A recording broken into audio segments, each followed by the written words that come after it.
वया वाटू राहिले तर आपण त्यांच्यासोबत आज संवाद साधणार आहोत. तर नमस्कार अभिभाऊ, तुम्ही गोरगरीब मुलांना वया वाटताय म्हणजे हे तुमच्या अचानक डोक्यात कसं काय आलं? कसा विषय, प्रत्येक गरीब शिकला पाहिजे. कोणी घरात ह्या गरिबांना कोण खायला भाकरी देईन, यांच्यासाठी मी आहे ना. मला निवडून द्या, मुलांना निवडून द्या आपल्याला, बरं का नाही. अहो पण तुम्हाला नेमकी निवडणूक आल्यावर का आठवलं यांना वया द्यावं, यांना शिक्षण द्यावं? याच्या आधी काय तुम्हाला सुचत नव्हतं का?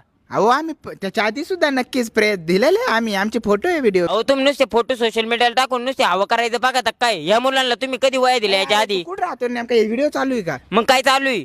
तू नेमका कोणत्या चॅनलचा आहे? तुला चोपण्यात येईन. आलो रे पोरा, नक्की भेटू. आलो म्हणजे अभिभाऊ या ठिकाणी ना पळ काढत आहे. त्यांचे पोरं इंग्लिश स्कूलला ना आमचे पोरं मराठी मीडियमला. तर बाळा, तुला ह्याच्या आधी अभिभाऊंनी वया पुस्तक असं काही दिलंय का शाळेत जाणे? फक्त फोटो काढून जातात. तर तुम्ही ऐकू शकता सोशल मीडियावर फेमस होण्यासाठी अक्षरशः गरीब मुलांसोबत भाकरी आहेत का? तुला भाकरी आहेत का? अहो, तुम्ही भ्रष्टाचार चालवलाय तुम्ही बाय बदनामी करणं बंद कर, नाही तर गायब करीन गावातून. व्हिडिओ